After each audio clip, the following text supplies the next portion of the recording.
Pile సమస్యతో బాధపడుతున్నారా? ఇప్పుడు లేజర్ చికిత్సతో ట్రీట్మెంట్ రేంజ్ హాస్పిటల్స్ లో శాశ్వత పరిష్కారం. ఇప్పుడే సంప్రదించండి.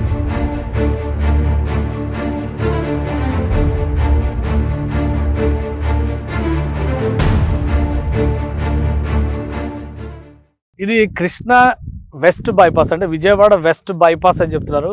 అమరావతికి ఎంట్రీ గేట్ కింద దీన్ని మనం చూడాల్సి ఉంటుంది. ఈ కృష్ణా నది మనం ఇటు అమరావతి వైపే ఉన్నాము. ఇటు స్ట్రైట్గా వెళ్తే ఈ బ్రిడ్జి కృష్ణా నది పైనుంచి వెళ్తుంది. 3 కాంట్రాక్ట్ సంస్థలు మొత్తం ఈ వర్క్స్ అన్నీ కూడా చేస్తున్నాయి. అవతల పక్క వెస్ట్ బైపాస్ ఈస్టర్న్ పార్ట్ మొత్తం కూడా MEIL దాదాపు 90% 95% కంప్లీట్ చేసేసింది. మధ్యలో బ్రిడ్జి ఇక్కడ వరకు వచ్చేటువంటి అప్రోచ్ పార్ట్ నవయుగ కన్స్ట్రక్షన్స్ చేస్తుంది. ఆ తర్వాత ఎండ్ పార్ట్ అంతా కూడా అదానీ గ్రూప్ చేస్తుంది. సో మొత్తం ఇది వెస్ట్ బైపాస్ అంటే Vijayawada Amaravati inner ring road అనేటువంటి కాన్సెప్ట్ని దృష్టిలో పెట్టుకొని చూసినప్పుడు ఇది అవసరం లేదని అందరూ అనుకున్నారు. అయితే గత 5 ఏళ్లలో పనులన్నీ ఆగిపోయినాయి కాబట్టి జగన్మోహన్ రెడ్డి హయాంలో ఈ పనులు పెద్దగా ముందుకు వెళ్ళలేదు కాబట్టి అమరావతికి సంబంధించి విజయవాడ సిటీ పైన ట్రాఫిక్ కంజెషన్ తగ్గించడం, ట్రాఫిక్ రద్దీని తగ్గించడం అనేటువంటి ఉద్దేశంతో కేంద్ర ప్రభుత్వం నేషనల్ హైవే అథారిటీ ముఖ్యంగా దీన్ని స్పెషల్ ప్రాజెక్ట్గా తీసుకుని వెస్ట్ బైపాస్ కన్స్ట్రక్షన్ మొదలుపెట్టింది. సో దీనిపైన 3 కిలోమీటర్ల మేర వచ్చేటువంటి కృష్ణానది వంతెన, అది చాలా ముఖ్యమైనటువంటి వంతెన అవుతుంది. ఎందుకంటే ప్రకాశం బ్యారేజ్ ఎగువన వస్తున్నటువంటి భారీ వంతెన ఇది. దాదాపు 52 పిల్లర్లతో చేసినటువంటి నిర్మాణం. సో ఆ వంతెన కంప్లీట్ అయిపోయింది. 90% వంతెన కంప్లీట్ అయిపోయింది. ఇదంతా కూడా వంతెనకి అప్రోచ్ అయ్యేటువంటి దారి. సో ఇక్కడ నుంచి అక్కడ వరకు 47 కిలోమీటర్లు వస్తుంది. అంటే గుంటూరు నుంచి వచ్చేటువంటి వెహికల్స్ గన్నవరం ఎయిర్పోర్ట్కి వెళ్ళాలంటే నేరుగా ఈ రోడ్డు మీద నుంచి స్ట్రైట్కి వెళ్ళిపోతే గన్నవరం ఎయిర్పోర్ట్ కనెక్ట్ అయ్యేటువంటి చోట ల్యాండ్ అవుతారండి. సో అది ప్రయారిటీ.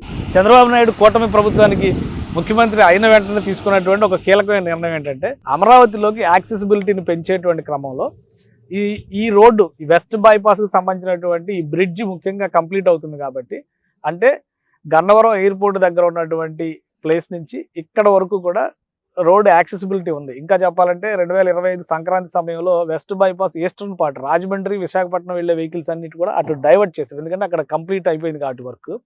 సో దీన్ని సద్వినియోగం చేసే క్రమంలో ఏపీ గవర్నమెంట్ ఒక కీలకమైన నిర్ణయం తీసుకుంది. ఎందుకంటే సంక్షోభాల నుంచి ఆయన పరిష్కార మార్గాలు ఎదుర్కొనేటువంటి ప్రయత్నం చేస్తారు కాబట్టి ఆ క్రమంలోనే ఇది వెంకటపాలెంకి అప్రోచ్ అయ్యే విధంగా ఒక రోడ్డు, ఈ అప్రోచ్ రోడ్డుని డెవలప్ చేశారు. ఇది యాక్చువల్ ప్లాన్లో లేదు, తర్వాత డెవలప్ చేశారు.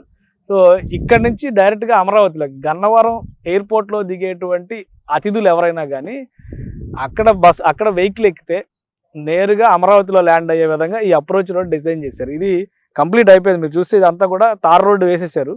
సో ఇది అప్రోచ్ పార్ట్. ఈ క్యారియర్ వెహికల్స్ వస్తున్నాయి, గూడ్స్ క్యారియర్ వెహికల్స్ మాత్రం వస్తున్నాయి. ఏప్రిల్ మొదటి వారంలో ఈ పనులు పూర్తిగా కంప్లీట్ అవ్వాలి. ఏప్రిల్ మొదటి వారంలో దీన్ని ఇనాగ్రేట్ చేయాలని చెప్పని రాష్ట్ర ప్రభుత్వం భావిస్తుంది. సో ఆ క్రమంలోనే ఫినిషింగ్ వర్క్స్ మీరు అటు చూస్తే కలరింగ్ కూడా వేసేస్తున్నారు. మొత్తం అంతా కూడా బ్రిడ్జికి సంబంధించినటువంటి సైడ్ వాల్స్ అన్నిటికీ కలరింగ్ కూడా చేసేస్తున్నారు. కాబట్టి ఇక్కడ వరకు పని మొత్తం కూడా కంప్లీట్ చేస్తారు.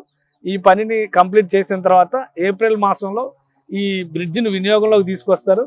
అటు ప్రకాశం బ్యారేజ్ ఎగువన అంటే ప్రకాశం బ్యారేజ్ మాత్రమే, ప్రకాశం బ్యారేజ్ ఒకవైపు, కనకదుర్గ వారధి ఇంకోవైపు కృష్ణానది దాటడానికి విజయవాడ నుంచి ఉన్నటువంటి మార్గాలు. ఇప్పుడు 3వ మార్గం ఇది అందుబాటులోకి వస్తుంది. ఇది ఒక రకంగా అమరావతిలోకి గేట్వే వంతెన కింద మనం చూడాల్సి ఉంటుంది. అమరావతి వారధి లాంటి వంతెన అనమాట. సో ఈ పనులన్నీ దాదాపు కంప్లీట్ అవుతున్నాయి. ఇక్కడ వరకు అయితే ప్రారంభోత్సవం చేయడానికి కూడా కేంద్ర ప్రభుత్వాన్ని, ముఖ్యంగా national highway authority of India ఆధ్వర్యంలో ఈ నిర్మాణాలు జరుగుతున్నాయి కాబట్టి కేంద్ర ప్రభుత్వానికి కూడా రాష్ట్ర ప్రభుత్వం విజ్ఞప్తి చేసింది. ఏప్రిల్ మాసంలో ఇది అందుబాటులో రావడానికి అయితే అవకాశాలు కనిపిస్తున్నాయి. సుమన్ టీవీలో మీ పర్సనల్ అండ్ బిజినెస్ ప్రమోషన్స్ కోసం కింది నెంబర్కి కాంటాక్ట్ చేయండి.